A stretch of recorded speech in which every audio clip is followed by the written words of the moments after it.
Monopoly Go is a board game for 2 to 4 players, lasting approximately 15 minutes. First, the different colored building blocks are separated and sorted into these compartments. The dice are placed in this dice area, and the bank robber discs and event cards are placed face down in a stack next to the tray. Each player chooses one of the mini-game boards and places it in front of them. Whether they want to use the front or back is up to them. In addition, each player receives an overview card and a Mr. Monopoly head in the same color as the corner spaces of their own game board. This goes on the starting space of the Mega Demolition action tracker. Then each player takes a playing piece and places it on the lot space on their game. Well, there you go. Unlike the classic board game version, no money is used here. The goal is to be the first player to stack 4 building blocks of the same color on one of the building sites on their own game board. First, decide which player goes first.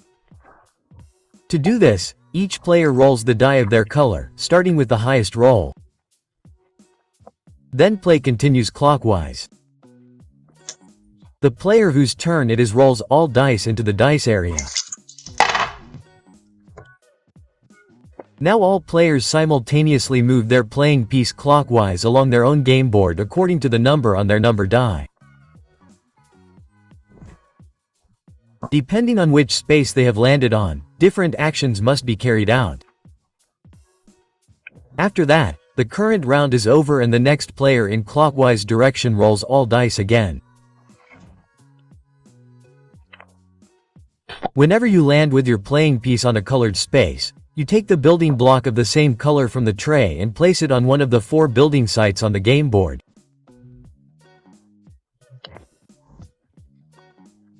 Subsequently added building blocks must of course always be built on the same color, but there should already be blocks of a different color on all building sites. This way you don't take any new blocks and instead move the Mr. Monopoly head 1 space to the right on the Mega Demolition action tracker. The same applies if there are no more blocks of the corresponding color in the warehouse. These rules are not optional, you have to follow them. If a piece lands on a visit, nothing happens. You simply stand here. However, if you land on the prison space on a walk, you must immediately place your piece in the prison. You then have to skip the next turn and then continue moving as normal. As soon as you land on a bank robbery space, you can challenge your opponents. Here you and any player of your choice take the bank robber disc. Both secretly choose one of the 3 pictures.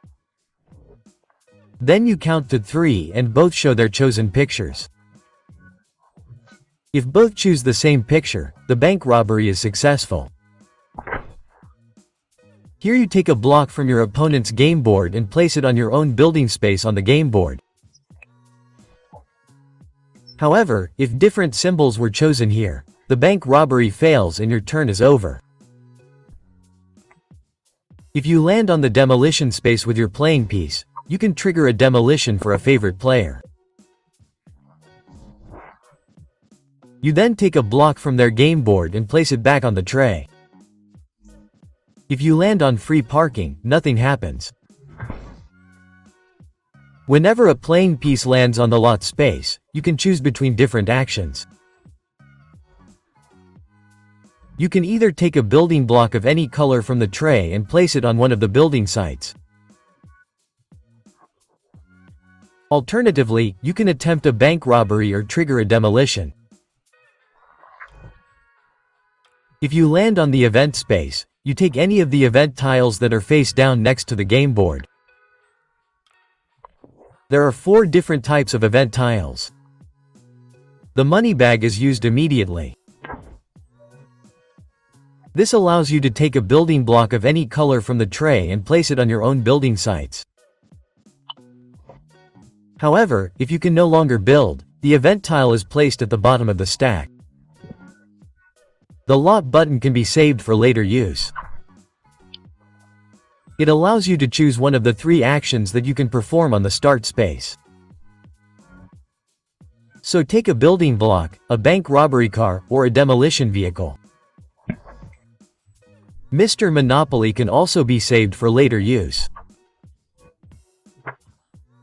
This allows you to move the Mr. Monopoly head 1 space to the right on the Mega Demolition action tracker, and the shield can be saved for later use. This allows you to prevent demolitions directed against you. Already used pieces are placed next to the tray as an open discard pile. Now let's move to the Mega Demolition actions. Every time you can't take a building block from the tray, you move your Mr. Monopoly head 1 space to the right on the Mega Action Tracker. This always happens when either there are no more required colors left or there are no more building spaces available for that color. As soon as the Mr. Monopoly head reaches the end of its tracker, you trigger the Mega Demolition action.